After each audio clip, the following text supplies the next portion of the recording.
Hello everybody, my name is Gladys. Welcome to the Soulful Soul. So today I'm doing something new. A couple of weeks ago I started with a one card draw. I would explain what the card means, and we got this one, the Feeling Alone card, which is a 5 of coins. So I explained the meaning of it, and the idea then was that I would work with it over the week or the 2 weeks or whatever the case might be. But I thought today I've invited my brother to join me on a Zoom call. I'll share how the card has worked for me, some of my insights, and I'll invite him to do the same. And then if anyone else would like to join me, maybe for the next card that I draw, I'll draw a card before the end of this. And yes, if you'd like to join me, then we can set up a call and you can share your insights. The way I work with the tarot is as a tool for self-development and growth. And every time I work with the tarot card or work with the tarot, I get new insights. That's what I love so much about it.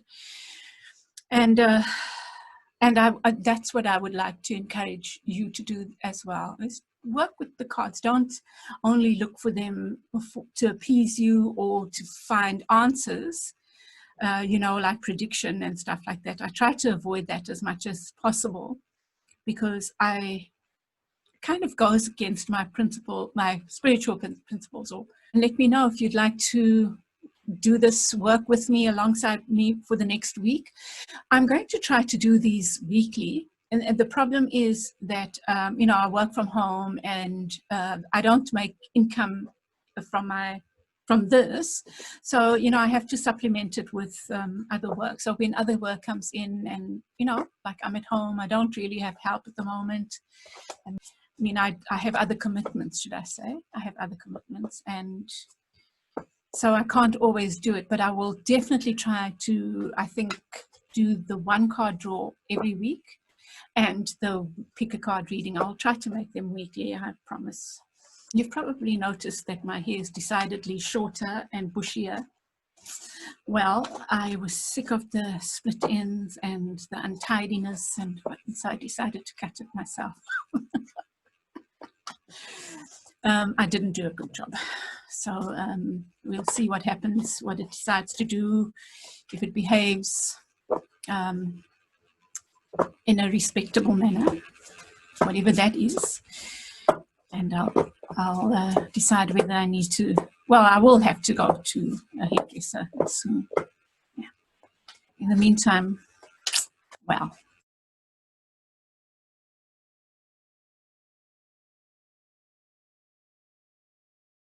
Okay, Graves. So shall we start? So I did the intro. Yeah. So, okay. So this is the card we're working with. Can you see it? Yes, Feeling Alone. Feeling Alone. It's the 5 of coins, right? Mm. So shall I kick off with my insights? Please, you go. So the first thing, one of the first people that I read, like spiritual teachers, was someone called Jill Edwards. And I even used this quote of hers on my business cards when I first started communicating simply. And it's, not only are you the shadow that is dancing on the wall, but you are the hand that makes the shadow, and you are the light. And I thought, like, for me, that was so appropriate for this, because the feeling alone, there were 3 insights, big insights that I got. That was the one. Because that just kept coming back to me, because I think sometimes we feel alone even when we aren't alone, yeah. And I'm also guilty of that. We all go through it, like where we feel not nobody loves us, but we feel kind of alone with our the burdens that are in our heads, right? And so I kind of like wanted to share that, because I think that is such a powerful, it's such a powerful quote, really. Like you made the shadow, your hand made the shadow, and you are also the light. You also can, it just talks so much about our personal power, I suppose. But the other reflection I had with this was, I think that I sometimes feel alone on this tarot or the self-soul journey kind of thing, in terms of how I've positioned myself as a self-soul, because the spiritual is political. I think that sometimes the politicos might not be interested in the spiritual, so it can be off-putting in a way, and the spiritual people might not be interested in the politics. But I still feel it's right. I don't think it's wrong, but it was highlighted for me. And the other thing that's highlighted in terms of a lot for me that reflected back to me when I kept coming back to the 5 of coins was that even as a tarot reader on YouTube, I know that I'm trying not to do prediction, you know. I feel like if sometimes you can't avoid the prediction when you do the tarot, you know, but I really try to avoid prediction, because for me, that then it kind of takes people's power away, I feel, because I don't think the spiritual path is meant to be about prediction. It's about the process, right? And so I think it kind of works against me in a way, and yet I know that I believe in my heart it's the right way, the way I want to do things, you know. That's the second insight. Well, and the third one was, yes, I also have a tendency to feel sorry for myself, and so this was a reminder sometime that, you know, when you do feel sorry for yourself, like the 5 of coins, you are like outside of the church in the traditional of this one, but you actually have the option of going in. You can go and seek help, but you choose to be outside. And I suppose you can choose to be outside because of your principles. Perhaps you don't agree with the church or whatever. And then if that is the case, you stand proud, I guess. And then, excuse me. Oh, and then the last one I thought of with this card in particular, which is so lovely, really. She's got the light, and the light is behind her. It's like she can't see the light, you know? But once she realizes she has the light, that light then can lead her to there, which is obviously the destination, that place of feeling at home, feeling unity, feeling part of a greater thing, you know? Yeah, so those were my insights on this. Yeah. I mean, you know, obviously, I'm a very my psyche is constructed in a very non-standard way. Sort of get the feeling I was a bit of an experiment. Let's see if this works. So I look at that card, and I like the solitude aspect about it. Mm-hmm. I like the fact that she has looked at that, and it's her decision to stand where she is. She can go in, but she can leave. Most people can't leave because they're not comfortable with solitude, and I am. But I do like reaching out. As you know, I phone you too often, and poor Nige. I phone him more than I should, because, you know, I miss socializing with my friends and the like, and, you know, I love my work colleagues, and I don't like the fact that I don't have to see them, but I have thoroughly enjoyed the whole lockdown. Just, I mean, I don't know, I haven't enjoyed the mass carnage that it's caused. What I'm meaning is, just from my own perspective, I have really enjoyed the solitude. Really, really enjoyed it, because it has allowed me to, in a way, look inside. I mean, you mentioned you're the light and you're the shadow and all that sort of thing, but it's almost allowed me, to look at myself from outside myself, because I'm the only thing that I'm conversing with for 6 months, you know. So it's allowed me to look at myself from outside myself. There's been, to my mind, a lot of growth for me in the direction that I am growing, and there's been there have been a couple of steps taken back, which I've seen over the past few weeks, where lessons I've learned I've started to ignore. That you know, to me, that looks more like an inn than a home. Right, that's true. That's true. It does look like a hideaway, maybe. Well, oh, possibly, but no. What I'm meaning is, sorry, what I mean is for me only. Yeah. When I see something like that, I don't mean it looks like an inn. I'm meaning my feeling is that it's not a place I would be going to for comfort and love. It would be a place to go for some broth, some chicken, wenches, okay. that sort of thing. Yeah. No, it does seem like a hotel. It does seem like a place that I'd be staying for a short while. Okay, so two interesting things from what you say. The one thing, when I posted this the first time, Cedric, you know Cedric, my friend Cedric Isaacs, two people. Oh, Isaacs, yes. So he shared a book and it spoke about solitude. What a nice guy. Eh? Eh? What a nice chap. No, I mean, Cedric Isaac is such a nice guy. Yeah. So he shared a book about solitude that he was reading in relation to this. And I was saying the same thing. I was saying that this depiction actually of the Five of Coins is quite different from anything I've seen. It looks more like the card of Virgo, which is the Hermit, which is exactly what you're saying. Right. It really does. Yes. Because it's that solitude thing, that almost bleak and desolate thing is also comforting in a way, right? And the book absolutely seemed to suggest that thing about the difference between being alone and being lonely, you know, solitude versus loneliness, you know. And I think that's a really good point. Like, you know, that thing about learning to enjoy that time alone.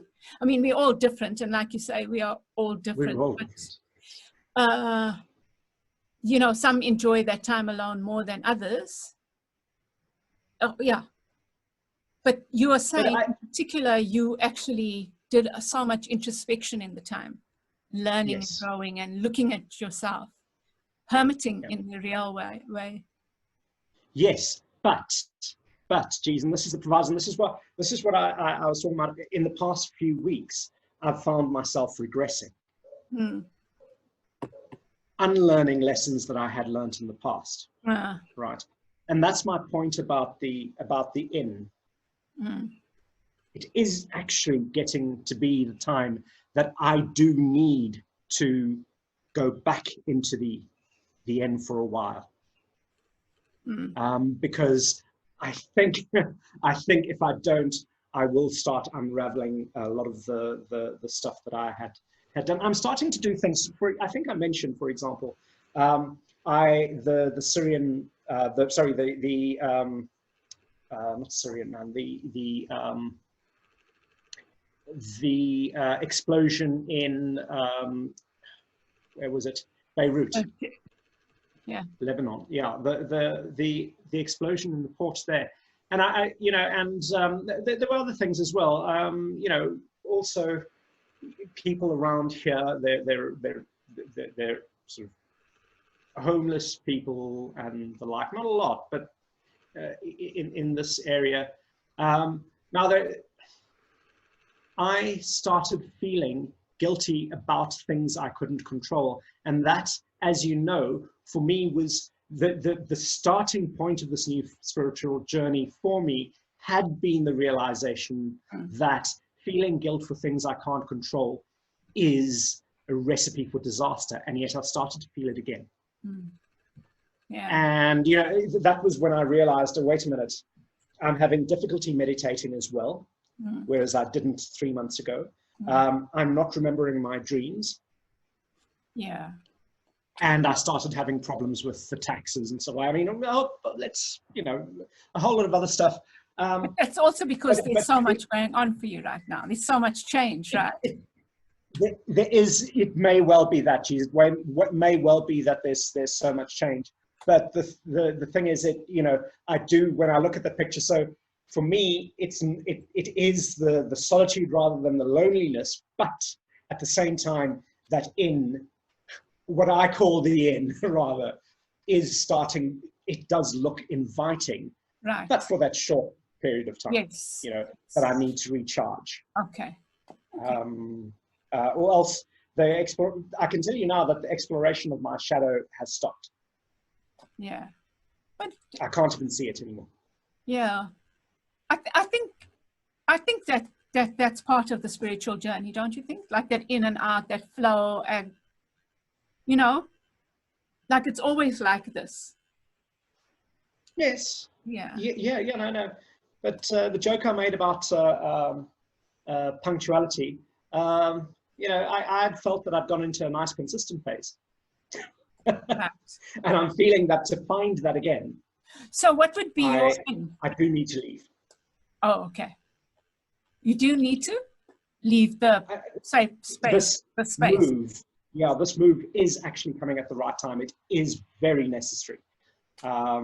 It's necessary for me to go out, expose myself to COVID and all those things, you know, that are just part of normal life that I've been not doing. Yeah. Yeah. You know, I mean, I've not left the gates of my building for 6 months, not once. Yeah. And I only leave my flat once every 2 weeks. Yeah. I mean, you know, and that is just to go to the gate to pick up groceries. Yeah. So I'm feeling happy about the end. So it's both. That's what I wanted to say. It's both solitude and the reverse. Being able to, knowing that you can come out of it when you need to. And that it's probably about time. Yeah. For me, I'm feeling that it's about time. Yeah. Okay.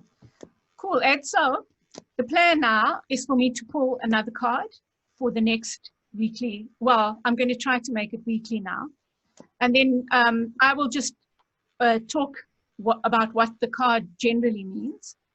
And then, you know, leave it for us to work on. And then I'll invite anyone else, actually, to maybe do the same with me next week, if they wish to. Great, yeah. So I'll draw the card here on camera.